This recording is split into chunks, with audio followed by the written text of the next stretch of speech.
Red Apple Media Podcast Network presents This is Protecting America. Now, here's Emmy-winning journalist Rita Cosby. Welcome to another edition of Protecting America. Big developments in Ukraine as Russia is now claiming it has, quote, liberated the besieged town of Mariupol in the eastern part of that country. And as President Biden once again sends mixed messages from the White House. And joining us now to talk about all of this is General Blaine Holt. He is a retired U.S. Air Force Brigadier General, also a former C-17 combat commander, and also a former U.S. Deputy Military Representative to NATO. General Holt, great to have you here on the podcast. Rita, it's an honor to be here with you and your listeners today. Thank you for having me. You know, so many important topics and huge developments happening regard to Ukraine. First off, how do you assess the situation overall? Russia is now trying to say they've, quote, liberated Mariupol. Mariupol is still fighting the Ukrainians there ferociously. But overall, where do you see the situation? So if we get down to the tactical situation, I think we're at a very big pivot point right now. We are at a place where if we can get our logistics correct and get the Ukrainians everything that they need right now at this point, we've got a very good chance to repulse the Russians and to beat the Russians out of Ukraine. And honestly, we need to do that because this doesn't stop here. And at the same time, Putin can say what he wants, but his lies, really, nobody's believing them anymore. Instead of liberating Mariupol, what he's really doing is setting up a starvation blockade around Mariupol to potentially starve out 130,000 people and 1,400 troops that are desperately holed up in that steel mill.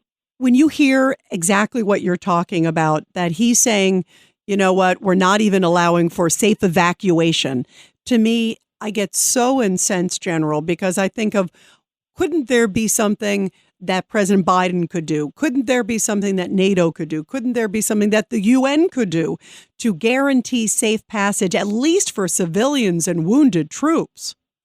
Well, there absolutely should be. And I think what's really alarming is we don't hear the UN or other world bodies standing up and talking about the UN declaration that we all signed on to in the articles called R2P, or Responsibility to Protect. It's on that legal basis that the world should really be galvanizing behind these people that some people get on eggshells about calling this a genocide. Well, how many more people have to be killed before we're comfortable saying that that's what this is? And all these world leaders, ours included, need to be standing up and calling these atrocities what they are, holding Russia's feet to the fire, and where necessary, expelling them from the world order, because this is intolerable. And if it's tolerable for Russia, well, then what happens when China decides that it's time for Taiwan, or Iran decides that really it is time for a war with Israel or something worse? No, great points, because there are so many other people who are watching to see how we handle this. Why are we not creating sort of even safe evacuations for the people in Mariupol? We're hearing, it's more than 100,000 people trapped, especially that steel plant like you talked about. There's many people there, women and children. How come there is no world muscle to at least guarantee some sort of evacuation at this pivotal moment right now? This is really troubling. And the absent piece here is U.S. leadership standing up in forums like NATO, shoulder to shoulder with other heads of state, really applying pressure and saying, this is unacceptable. This is a humanitarian crisis created by Russia, and Russia is committing atrocities against civilians. And if Russia wants any kind of consideration at any negotiating table anywhere, then it's time to stop these crimes, and create these corridors, or even a humanitarian airlift to get all of these people out and fed, because they're starving. They don't have water. They don't have food. It's very dangerous, and it's very reminiscent of what we saw the Russians do in the rape of Berlin at the end of World War II. How do you read our president and his handling of this? So I'm going to take you to broaden this out a little bit beyond just our president and really his entire national security team. To be very blunt, I would say the past 14 months, they haven't really had that great a year. Starts out with a bludgeoning diplomatically with China. Moves on to witnessing the Russian troops last March starting to appear on the Ukrainian frontier. This utter disaster called Afghanistan after a 20-year war, it ends this way. And we're all horrified, and we're still trying to get people out of there. as we speak. And then we flow into this problem. So I'm looking at a national security team that looks more at what the downsides could be of any type of action, meaning they're on eggshells. Don't escalate. Don't do this. Let's declare what an offensive weapon is as opposed to a defensive weapon. Got news for you. Actually, if you had a weapon and it's a rock, the rock is offensive and defensive, as it turns out. So if it's a MiG, it's both. So we parse these words and we hand-wring over these things because we don't want to escalate. And meanwhile, the enemy, Putin and his army, are escalating nonstop, and they're committing these atrocities. And so I feel like our national security team needs to stop what they're doing right now and take a review. And maybe the president needs to get in there and take an assessment about who's on the team and whether this strategy over the last 14 months has worked out. And how do you see this working out for Ukraine? So Ukraine is devastated. We're looking at $60 billion in infrastructure damage alone to the country. This country is going to be crippled for decades. And its people will be marred in all kinds of ways, from the losses of lives and their families, the horrors of having children abducted, taken to Russia, and adopted off. If you think that that doesn't leave a bludgeoning scar in a people for generations to come, it does. And lives and limbs shattered. And so the Ukrainians will need global assistance for decades. And that should be a really great lesson to all of us as we sit here doddering about terms that who would have thought we would say the word World War III so much these days, and nuclear war so much these days 5 years ago. You wouldn't have even imagined such a thing. And so here we are. And what I really try to encourage everybody to understand is that Ukraine is a place where we should stop this now. It's almost like a tourniquet. We've got to stop it here because the horror only grows from here if we don't get it right in Ukraine. How concerned should we be about Vladimir Putin and his testing of sort of advanced nuclear weapons? I mean, he talked about these missiles. They did the test launch. It was basically a thumb in the nose to the world community saying, hey, we have these weapons, don't you dare. If you go back to around the time that Crimea was taken, a lot of people may not remember, and it wasn't so widely reported, that the Russians were breaking the INF treaty regularly. And we really didn't check them on that. In fact, it took President Trump just to kind of say, okay, well, if you're not going to abide by this treaty, then we're out of it as well. And this ratchets up. Now, let's look at what Putin has done recently on the nuclear front. So from a communication standpoint, he's messaging his own people in the world through his controlled Channel 1 TV station that their view is they're already at war with NATO. They're already in World War III. It's already started. And he's conditioning both external and internal audiences for that concept. Meanwhile, in actions, what is he doing? He's testing missiles that can carry nuclear weapons. He's conducting exercises in the Black Sea that practice the delivery of nuclear weapons to the Crimean Peninsula. And so he's getting all these things congruent to transmit this punch. My worry is that there is a real option on the table for him that we would, in military parlance call a decapitation strike, where a tactical low-yield weapon is used in Kyiv or some other city of strategic importance. And let's remember that here comes May 9th, where there'll be a lot of pressure on Putin to produce some sort of statement about results in his war against Ukraine. And so I absolutely sense that there is going to be a shoe that drops. I hope it's not nuclear, but he has certainly shown throughout this entire war that he's just ratcheted up and absolutely has no deference for civilian lives at all. So do you believe that nuclear or chemical are on the table? I do. I really do. And it's troubling. I think that no one should count out what Vladimir Putin is now capable of as he grows more and more frustrated with the condition of his army, his air forces. It's very likely that he's assessed now that conventionally he cannot take the Ukraine. There is no possible way that his army matches up. And if you look at his army internally, they're disintegrating. You have people fleeing the battlefield, running, deserting. You have folks who have fought in Ukraine who are back in Russia and they won't take contracts. And then he's stamping traitor into their passport. That doesn't engender a lot of morale, by the way. Nobody says, oh, boy, I want to come to the cause if they're going to do that to me. So, and then Putin doesn't really understand the technology of today where he doesn't operate in a vacuum. His people can get news if they want it. And the younger generations in Russia are certainly getting availed of what their atrocities that are being committed in Ukraine and their names are right now. And they're finding out that there have been casualties like you're talking about. There's also been reports. We know that a number of people like in the oligarchs and even allies of his, some of them, there was a good ally friend of his who was basically overseeing Ukraine. He's now been captured by the Ukrainian forces. So there's an erosion. But the question is, how much do you think the Russian public really gets of the reality of what's happening? Right. I think it's generational. I think that the younger generations actually are very savvy about VPNs and proxy servers and, platforms like Telegram where you can go scrape and get news. I also think there's a very vibrant cell phone exchange on texting SMS real time between Russian forces in Ukraine using those towers to transmit words to their families. And so this idea that Russia is completely cut off from information. No, that's not true. They're getting information. But what I'm finding out from my Russian sources is that a lot of Putin's circle grows smaller every day in support as these people learn the truth about what's happening. If your brain is at full capacity with to-dos, birthdays, dinner plans, meet Skylight Calendar. It syncs your entire family's schedule onto a sleek digital display, so you focus on important things, like where you left your coffee. Right now, Skylight is offering our listeners $30 off their 15-inch calendars by going to skylightcal.com/talk. Go to skylightcal.com/talk for $30 off your 15-inch calendar. That's skylightcal.com/talk. Now, speaking of nuclear capabilities, there are reports that President Biden and his administration had canceled a program, or at least shelved it temporarily, a program that would have allowed us to basically have similar nuclear capabilities that Vladimir Putin has been showcasing in the last few days, these sort of high-tech missiles. What's your reaction to that? Is there a sense of we're not ready?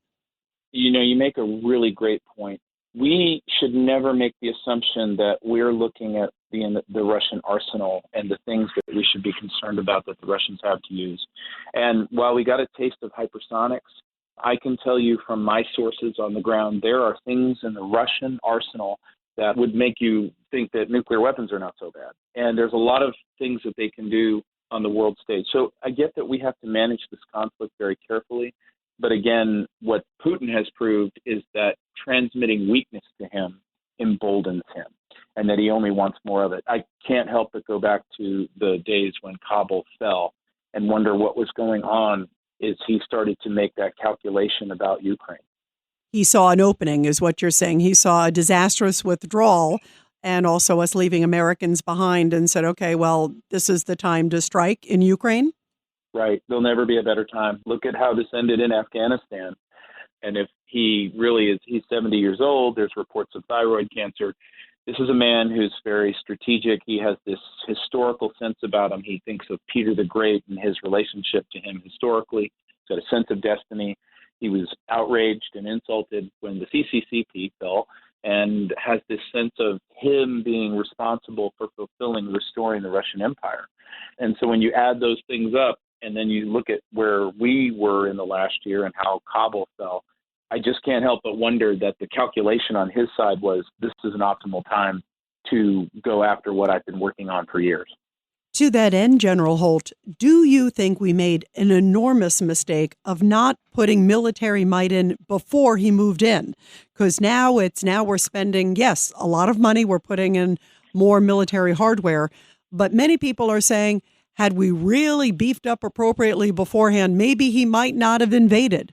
Yet he smelled weakness in Afghanistan. We didn't do anything when he amassed, 70,000 troops at the border. I'm talking of Ukraine later. Now we're reactive. Well, you're exactly right. And I want to be very clear at the front part of this kind of response is that these policy decisions are very difficult decisions. These are, oftentimes our policymakers and agencies are choosing and selecting policies from just a list of bad choices where a lot of bad things could happen. So I want to be forgiving on that side. At the same time, I want to come back to when we first started seeing Russian military forces out of their exercise schedule showing up on the Ukrainian border over a year ago. That was the time, in my opinion, to start exacting measures, sanctions, costs, the information campaign. And I I'm not going to just try to turn myself into a Monday morning quarterback, but I will say that I think we could have got to a much more peaceful, less costly outcome for Ukraine had we been much, much more proactive. And certainly we had that chance 14 months ago. Yeah, everybody feels like had we done it, we could have thwarted. In fact, many people have said, if President Trump was in office or other presidents in office, that maybe this wouldn't have happened. He would have picked up the phone or he would have added military might. And then it would have been a clear message to Putin, don't you think about it. And now we're kind of chasing the dog, We are. And honestly, the Russians, the Chinese, the Iranians, and the North Koreans all have one thing in common. They respect strength. They don't respect weakness. They take advantage of weakness. And we have learned this lesson over decades with these four countries. And so it's not too late to reassess, to take stock of where we are right now and where our opportunities and our threats are, and then change our strategy. And this is one thing that, throughout history, America's been really, really wonderful at, is the enemy thinks they can predict us, and then all of a sudden we turn on a dime and they can't predict us anymore. And one of my favorite quotes from, Winston Churchill was always, you can always trust the Americans to do the right thing after they've tried everything else. So is it possible, do you think, at this moment, we can change our strategy and help Ukraine win, General Holt? I do. And we're seeing opportunities being put in front of us right now. Because here's the thing, you can say this is my strategy before the war starts and say, I have a non-escalatory strategy. I just don't want this to be escalated. Okay, great. But it's a dynamic situation. The war happens. Things change. We see war crimes. We see atrocities committed. We see an unrelenting enemy that has no good faith in them to negotiate any kind of peaceful settlement. So you should seize those moments as opportunities to start putting things you took off the table back onto the table. Meaning, did we say a no-fly zone was not going to happen? Well, now we're not so sure. We don't have to say one is going to happen, but we can say that, we're going to start thinking about that again. And, maybe the logistics spigot was at half strength. We're going to go to full strength now. And we're not so sure that the MiGs were really escalatory. Maybe now they're really just bomb trucks and they need them real bad and we're going to send them to them. So you can start adding back cost impositions to your enemy to say, you're doing this in Mariupol. We now recognize that what you're engaging in is a genocide against the Ukrainian people, and we won't accept it. In fact, we can't accept it under what we signed for at the UN. And we're going to now start turning things up on you with these measures. That's our opportunity right now. Do you think that President Biden has it in him? Well, it's not just President Biden. I have concerns as a team. They're in a defensive crouch, and they're very focused on, but if we do this, a bad thing could happen. I went through this in Crimea when I was the logistics director for European Command, and we were all kind of arguing about what kind of advice to give the president. And as kind of an outlier, I was, if we keep focusing on all the bad things that can happen, we're going to miss the opportunity to focus on the good things that can happen. And so, this is one of my points about the Harpoon missile system. Get them harpoons, because every Russian Navy ship that sinks saves thousands of lives in Ukraine, in my estimation, because it takes the heat off of the way that the forces are arrayed in the country. And so I do think that our national security team would do well to reassess what they're doing and be very critical of where they're at. I applaud SecDef Austin's measure to come to Europe, sit with allies, and kind of take a look at where we're at as a defense establishment. But we need to see that across our whole government. President Biden came out this week and said, I don't see a scenario where Vladimir Putin will take all of Ukraine. And many people were surprised, General Holt, because they were saying, shouldn't the answer be, I don't see a scenario where he will take any of Ukraine? How do you react to that? Right. Did that open the door, just like when President Biden made the comment, the gaffe, and said a minor incursion, basically? If he does a minor incursion, maybe we won't do anything. Did it open the same door here? In other words, to get some of Ukraine? Well, let me make it very simple. Since I've left military service and now I'm in business as an entrepreneur of startups, one thing that I've learned for sure is never pre-negotiate a deal. And never pre-negotiate on behalf of a partner if they haven't given you permission to do so. So I'm pretty confident that President Zelensky does not share that view that President Biden shares. And President Zelensky is actually the head of state over that sovereign nation that prefers to be sovereign here on out. So the point being, we don't want to transmit to the Russians that there's some sort of off-ramp that includes something that the Ukrainians wouldn't, at this stage of the game, wouldn't accept at all because of all of the costs that they've had to bear in this thing. And so, no, I don't think you pre-negotiate. I think the best answer here is to say Ukraine is a sovereign nation. The world is standing by Ukraine to see that those borders are reestablished and respected. Do you think it opened the door to some gray areas like the minor incursion? It might have in the past, but I think that President Zelensky has done a very good job standing up for himself and his own country and making sure that Lavrov and Putin understand that no one speaks for Ukraine. Zelensky doesn't have an agent in between. So that, to me, kind of saves the day here. But every single thing that the U.S. president says matters. And so you can easily see where the Ukrainians would be frustrated. I know, my sources on the ground in Ukraine were very frustrated at the chairman of the Joint Chiefs of Staff's comments about this is going to be a many years protracted war, because they're saying, really, America says they have no influence on what's going to happen here? And then the other part is, have people not noticed how quickly our country is being erased? We don't have years left. So the Ukrainians want to see the United States not only stand by them, be congruent with their statements, and to get their hands on the logistics and the care and the healing that is needed for this country that has just been ravaged. And finally, General Holt, do you believe that this could drag on for years? Is there any sense of how long you think it could drag out? Maybe I'm an outlier, but right now my analysis, and I'm going to give myself a disclaimer, it's subject to change, but my analysis right now is the Russians potentially already have lost half of the troops that we lost in all of Vietnam. I don't see this thing having the runtime past the fall. It could, I suppose, if we're only going to help the Ukrainians out to achieve a stalemate and keep the fighting going on forever. But we're seeing hundreds of thousands of people get killed. And so I don't see this going on. What I would warn everybody is that if it doesn't get finished here, I'm quite confident it doesn't stop here. There are other objectives in the world and other consequences that will be paid if Ukraine falls outright. Absolutely. And that's why the world is watching, and American leadership and world leadership is so pivotal right now. General Blaine Holt, retired U.S. Air Force Brigadier General, former C-17 combat commander, and also former U.S. Deputy Military Representative to NATO. Thank you so much for your valuable perspective, and thanks for all you do to keep America and the world safe, and thank you for your service to this country. Thank you for having me, Rita. It was a joy. And everybody, I'll be back soon with another great edition of Protecting America. And of course, you can catch me every weeknight, 10 p.m. to midnight on the legendary WABC Radio. This is Rita Cosby, and thanks for all you do to protect America.